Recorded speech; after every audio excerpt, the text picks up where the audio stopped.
What you're currently looking at is the best CDDA playthrough that I've had so far, and I'm going to use what I've learned from playing 5 to 10 hours a day of just Project Zomboid CDDA.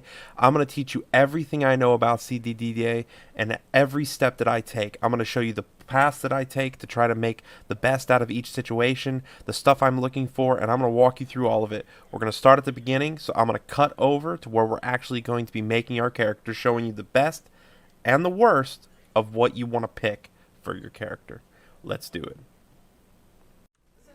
Alright, so this is going to be the traits that we're going to be picking. We're going to be an electrician, so that way we can get an early start on trying to hotwire cars.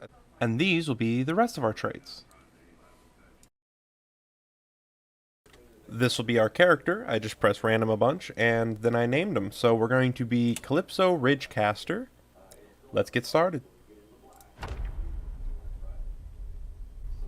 Alright, so we're going to start off really quickly, early on. Going to grab that. We're going to grab cigarettes. We can use that for mildew's cure in the future. We're going to grab the canned tuna, run around here. Check for the books. We've got expert tailoring. No, nothing we can really use. Now we're going to head south. I always run over to this building first. Seems like there's some stuff down there I might want to check out. Ooh, I meant to close the door. There we go. First thing I'm going to do is I'm going to run over here. I'm going to check inside of this place. I'm going to grab matches. I can also use the kettle. I need the kettle. Run this way. Come on. Get past. Go into the bathroom here. Then I can remove the curtains. I don't want to do that right now since I have no exit. Get out the window really quickly. Rip the sheets. So like normal, you know, rip the sheets, go into here. Actually, we're going to remove the glass by hand. Or not. That's fine. We'll just leave the glass in there for now. That's fine. We'll just deal with stuff as we take it, right? So I have a nasty cold. That's going to take a while to get used to. Crawl through this window really quickly. Close that behind us. Can opener. We'll take one of those. Empty bowl. We'll take one of those. We'll fix that later as well. I heard knocking, so I'm going to go out the back window. If I could kill this guy, that'd be great. Stupid bush.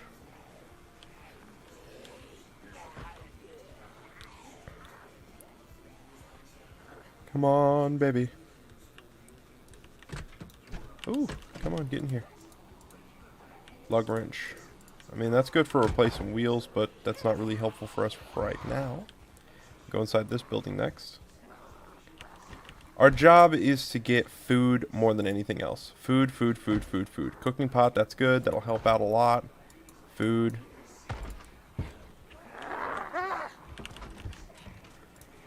Make sure that we don't get killed. So we need food and to not die. We also are going to need shoes because shoes will mean that we won't cut our feet. Right now, we don't have any shoes, so we're probably going to be cutting our feet quite a bit right through here. Now, for hotwiring your car, you only need level 1 electricity and level 2 mechanics.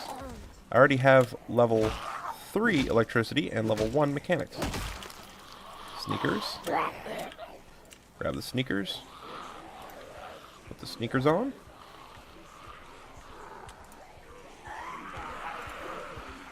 You can run right after you do an animation if you're careful about it. This can get you out of a pinch if you're really, really good. Getting past all the dead, we're going to look into the trunk of this truck for something useful. Fishing tackle. Not the best, but that'll help. Now, I never go into these trailers. I will tell you right now, you never, ever, ever go into these trailers. These back windows right here, you cannot open them half the time. If you do get one open, it's because it's been broken, not because you've actually opened it. They are death traps. They will get you killed 90% of the time. She's got an axe in her back. That would have been really, really nice to have. Sorry if I'm a little nasally. It's the winter time. It's really difficult to get rid of mucus. It's so difficult. I can't stand mucus. I don't think anybody can stand mucus, honestly. But this game is really, really fun when you go to a CDDA. it's very challenging, and I think that's also a really big draw for the game. Since it's literally the worst start that you can have, it's probably the most challenging. I want to do a series, if anybody was willing to watch, on a really CDDA, but the worst possible start. You know, so like, what would I take for the worst possible start in CDDA? I mean, it's already bad enough, but what if I was weak, unfit, lightweight, or something? You know, just all the horrible, horrible stuff that you could be in a CDDA. Just all of it. Carrot seeds, I need those. Lug wrench, don't need that. Through the back door. I have a couple of seconds. Grab the tarp. The tarp's going to be really, really handy. Out the back door. Okay, so now that we have just a little bit of food, not a lot, we have a little bit of food. Now we're going to make it over to right here on the map. Now I'm going to highlight this spot right here. Or at least we'll try to make it there. I know I have a lot of zombies on me, but it's really important that you know, after you get to that spot right there, it's not that big of a rush to run around. You don't want to run. You want to be very cordial and walking everywhere that you go. If I go under skills, you'll see these are my skills. Info. This is my female. And these are my traits. Dexterous is the one that you really kind of want to consider taking. It's one of the ones that will help you a lot, but it's not entirely necessary to have. Lightweight eater. Definitely a necessity for a really CDDA. If you don't have lightweight eater, then you're not doing it right. Because lightweight eater will make it so much easier on you in the long run. Since there's not as much food that you're going to be able to get due to the fact that there's just not enough... there's just not enough times that you're going to be in the city. There's not enough times that you're actually going to be able to get those massive loot hauls. So now we've expertly come back to this little area. What I'm going to do is I'm going to run so that way I can beat these dead over to this body and actually get some clothing. I'm going to take all of it. There's where dexterous comes in hand. Do not go in this building. The building that I'm circling with my mouse right now, do not go in that building. There is no back door to that building. There are windows, but there's only one on this side. It is a death trap. You always want to, when you play a CDDA, look for buildings that have an exit, a back door. Some way that you can go in through the front, out through the back. And it's, you know, you always want to make sure the back door is not covered. Like there's a guy on this back door, so that's a death trap. Don't want to do that. Now there's a fenced off area. So this fenced off area, make sure that you're not exhausted. If you're exhausted, do not do this. You can get caught off guard and you won't be able to jump over the fence. I want this guy's jacket. Oh.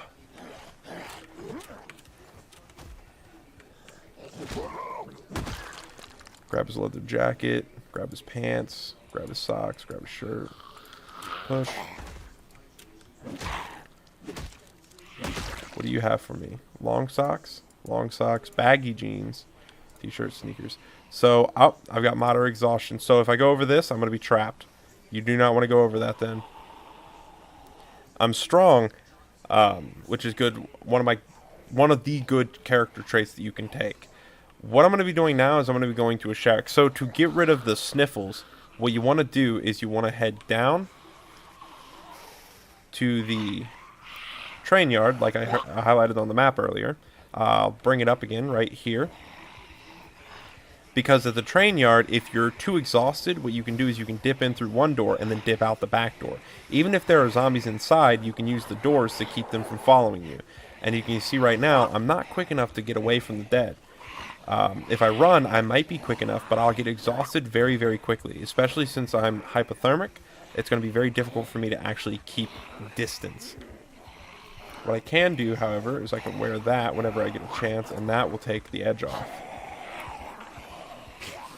Something to notice as well is that you're wet when you first start, and that wetness will mean that you're going to stay hypothermic even if you do get full clothes. You might be freezing, but you're still going to be hypothermic because of just how wet you are. You can dry yourself off, but it doesn't make that big of a difference to dry yourself. It's better to just get the clothes on and then keep moving. I always hit up that department store, that convenience store. Some people think that it's smarter to go to Corbin Medical. I just don't see it. I don't like going to Corbin Medical. I don't think it's as helpful as it could be. I just think that it's a death trap. If you could keep them off of you, maybe do a couple circles, maybe take them through the fire. Yeah, I can see it working. It's just Corvin Medical's so far away that it's just not worth it, in my opinion, to try to drag all the dead there. Gonna go up now. So there's a fence line that we want to go around that will take some of them off of us. And since we're no longer exhausted, we can jump the fence. It'll get all of them off of our back, and we can just take the train station over. You know, we can stay there if we have to. I don't think we will. I'll just use the train station to see if there's some supplies there. Maybe there's a couple tools there. Maybe there's a candle. I did luckily get matches, I believe. Yes, I got matches. Okay, so matches are really important. If you don't have matches off the bat, then you're going to have to build yourself a drill plank, which takes extra time and extra resources when you go to forage, which foraging is going to be your best friend. You do not need a foraging skill line. Right down here. You do not need foraging. Do not take anything with foraging in it. If you do, then take it because it has trapping in it as well. If it does not have trapping, do not take something with foraging. It's not worth it. So here's the train station. I should have went up to the wall like I thought I was going to, but I missed it. So now I'm here at the train station as opposed to being able to jump over the wall. It's fine though. I can still run, which is nice. I can't grab water now.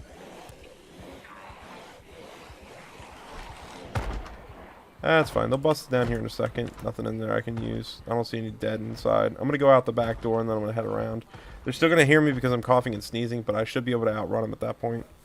There's some dead in there too, so that would have been difficult to take care of.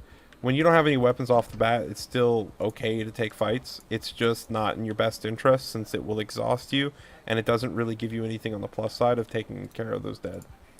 Put on the jacket. As you can see, I'm hypothermic, body and mind obsessed with the cold. It's apparently getting colder as well, so I'll put on the long socks and the baggy jeans. There we go. Keep walking along and trying to put on clothing. T-shirt. Alright, I'm going to head down in the woods here. I know where I'm going from memory because I've done this so many times. Since there was that horde up there, they're going to be hearing me because I'm coughing and sneezing still. Whenever you're doing this, you need to understand the radius of how far a cough or a sneeze actually goes. And I'm going to see if I can't do a circle really quickly on the map. Right here, that's the actual diameter of a cough or a sneeze. It's not the exact diameter, but it is a good reference point for how wide an area. It's like how wide a shout is, it's just a little bit less than a shout. Yep, you can hear them. They're on my left. But it's fine. We're going to turn on walk mode now, and we're just going to walk through the woods. I know where we're going instinctually. Use the walk to get out of the range of them. I'll even hold left shift. So I'm holding left shift right now while doing this, which gives me a little bit more distance on them. But it also exhausts me. But it's okay. I know that there's only going to be at least one or maybe two. You'd be hard-pressed to find two, but one or two zombies at the shack that I'm going to so that I can get rid of the nasty cold and wash up a bit. I didn't pass it, did I? So there's a specific thing that I'm looking for when I'm going down this path to look for when I head north or east. I hope I didn't pass it. Okay, so I missed it. I'm going to head back up north. I'm going to see if I can't look for it. It's very hard to miss. Sorry, it's very easy to miss. It's very hard to actually see. When it starts getting darker like it is currently, it makes it even harder. Here it is, right here. So this right here, this little green patch, that's what you're looking for. Once you find that, you're going to head up through the woods, and we're going to go to the shack.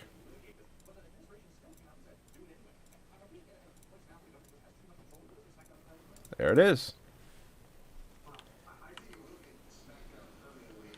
Alright, now that we've made it here, make sure that you're not exhausted. I'm not exhausted.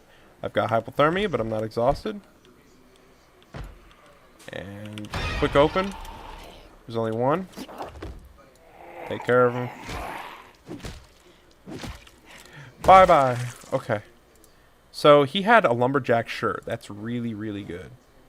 A lumberjack shirt is probably one of the best items that you can find early on. a tank top. You can wear that underneath. Understanding layers is important as well. So even this hat right here, it gives a little bit of insulation. So we're going to wear it with the visor backwards because we're cool kids. See here? There we go. Look through. We've got 2 fishing rods. That's really, really big. Dish towel. A bunch of books. Trapping for beginners. Trapping to intermediates. Trapping for intermediates. Oh, we got a tent kit. Let's go. We can set up a little bed if we need to at some point. Alright. So we're looking pretty good. Now we just need to start this campfire. Now I know from experience that there's usually 1 log right here. There wasn't a log this time, so we're going to have to do some foraging. Okay, so we got a tree branch. We got a stone tree branch. We've got chipped stones. Chip stone. Chip stone. Alright. We got enough chip stones. So you need... Ooh. Oh my.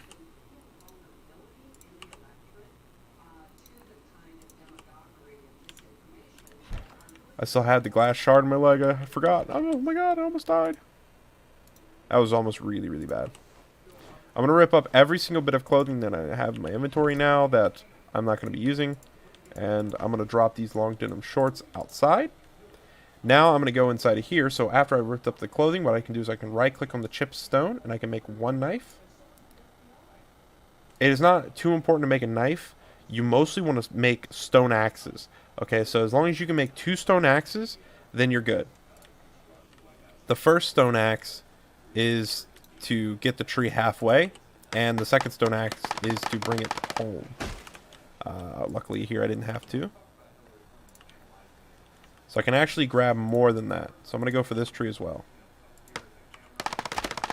So I broke one of the axes right there, see? Grab all that. Bring that into my inventory. If you're wondering how I'm skipping forward like that to save time, I'm holding... Or I'm not holding. I'm pressing... Let me put this in here really quickly before I try to explain that.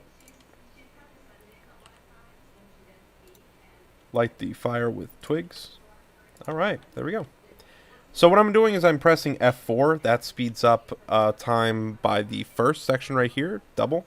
Then F5 is this one, and F6 is this one. If you need to pause the game, it's F2. F2 also unpauses. F3 is what play is, but you can press the pause button if you would like.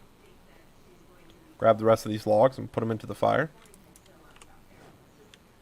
Alright, so we've got this antique forest furnace. We've got severe injuries. What I need to do is I need to make some clean bandages. I need to fight the infection. So what I'm going to do really quickly, since I have it, if you do not have a cooking pot, you're still going to be fine. But if you do have a cooking pot, I definitely recommend you fill up the cooking pot as much as you can out of the toilet. And then put the cooking pot with water inside of the stove. What you're going to do is you're going to heat up the cooking pot. So we're going to heat it up. Wait for a couple minutes. Once it gets red hot, right click it. You can disinfect rags. So I'm gonna disinfect as many rags as I can. I can disinfect 1, 2. Come back to this right here. I'm actually going to clean all of them. 1, 2, 3, 4, 5. All right. I actually want to clean all of them. So let me clean every single rag really quickly because I want to sterilize as many rags as I can for this open wound.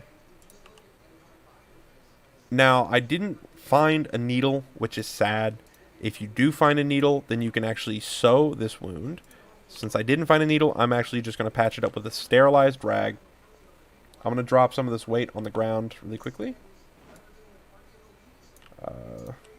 Add all of the logs. I want it to be as warm as possible for as long as possible.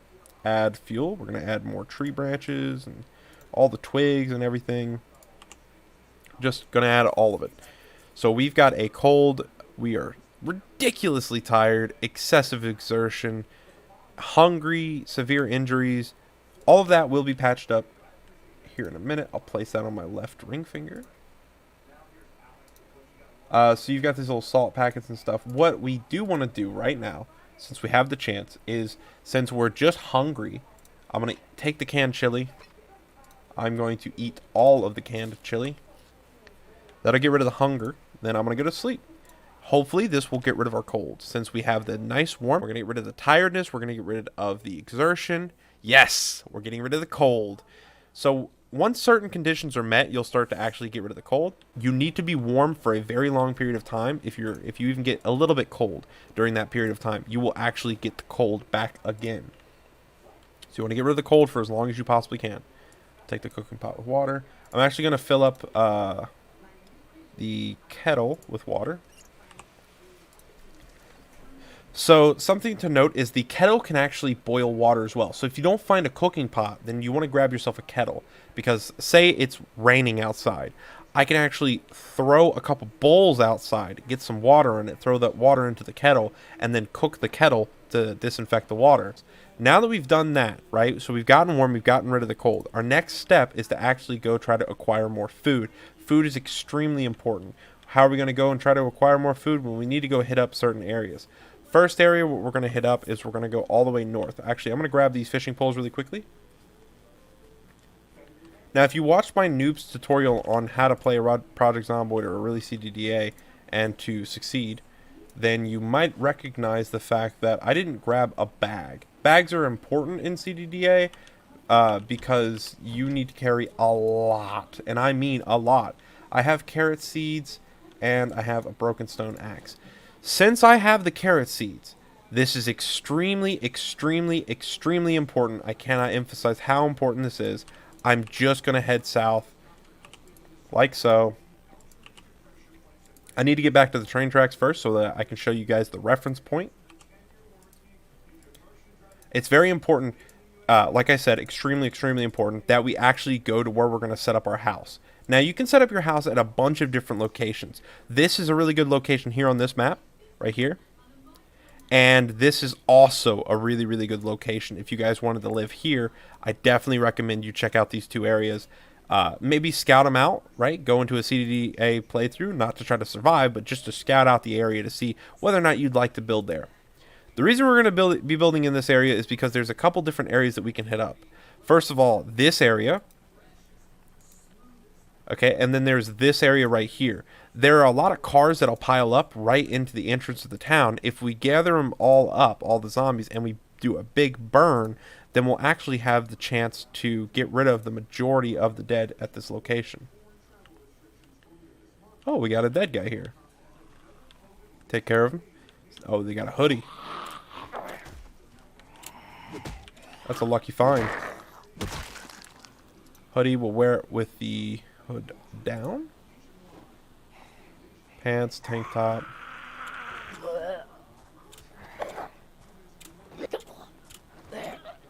I don't like to swing my axe if I don't have to.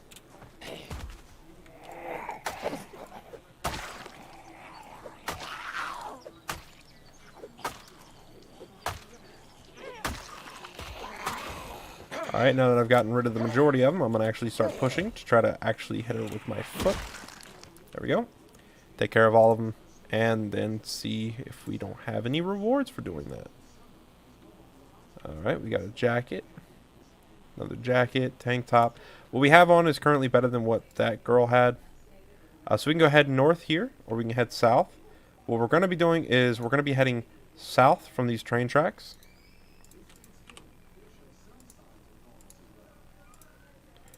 Don't worry about the dead. Don't fight every single one along the way. You just want to keep walking and walking and walking.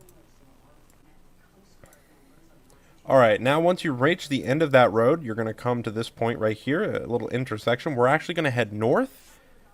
Alright, so that's what you're looking for right there. Once you get to a certain point, you'll see this little fence. Once you see the fence on your bottom left, you're going to walk through the forest. Oh, let's take care of the dead. Gotta be careful of those poopers, man.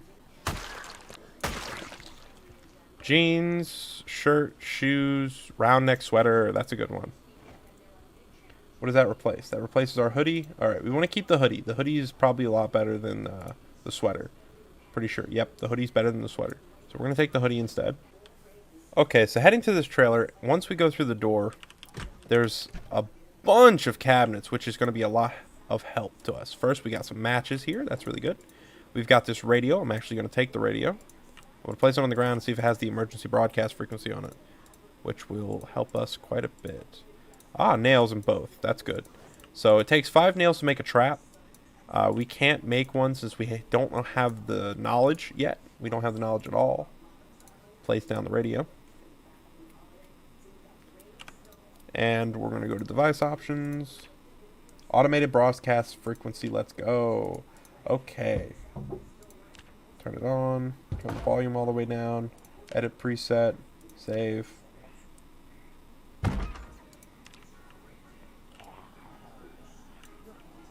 As you can see, I'm holding E on this window. These windows you can't open up. You see? Doesn't open it up. So I have to go all the way around. Ooh, is that a hand fork?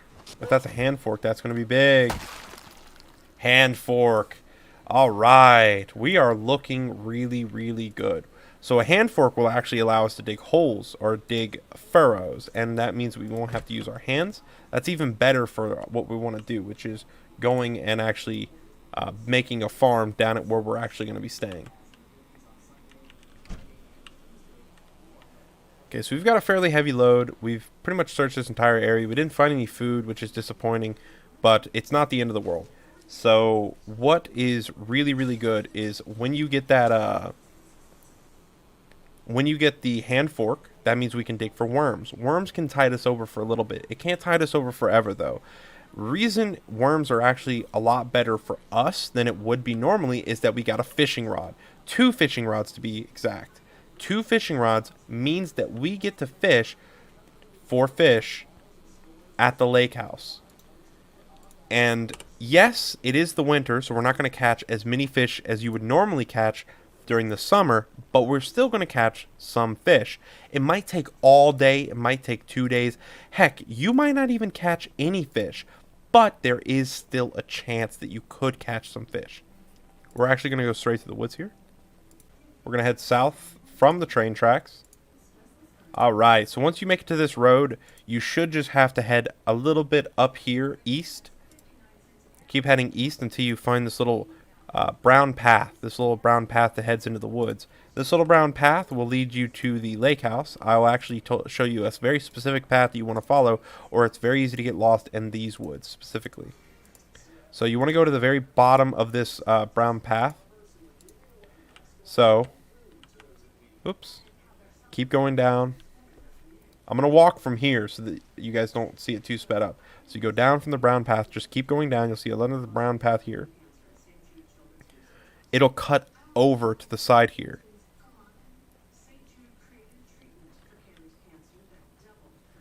See? And once it cuts over like this, you're going to head even further in. I'm going to actually speed up now. Okay, so once you get to this opening at the end of that brown path, come down here and then go this way. Just to be very certain, so once you come down that path, you can go down south. It'll come to an even wider opening. Once you get to this area, yep, you should see through the woods this house. If you don't, you just keep going down into the opening and you should start to see more buildings like that one and this one. Now, the reason we come down here, there's actually 3 reasons. We can get water. Since we have the kettle, we can boil water. 2, we want to start actually making our carrots and growing them. 3, we're going to have an antique wooden stove. I'm going to check this building really quickly, make sure there's nobody inside. There's an antique wooden stove there. We're not going to take that one, though. There's one in the building that we're going to be staying at. I'm going to skip ahead a little bit.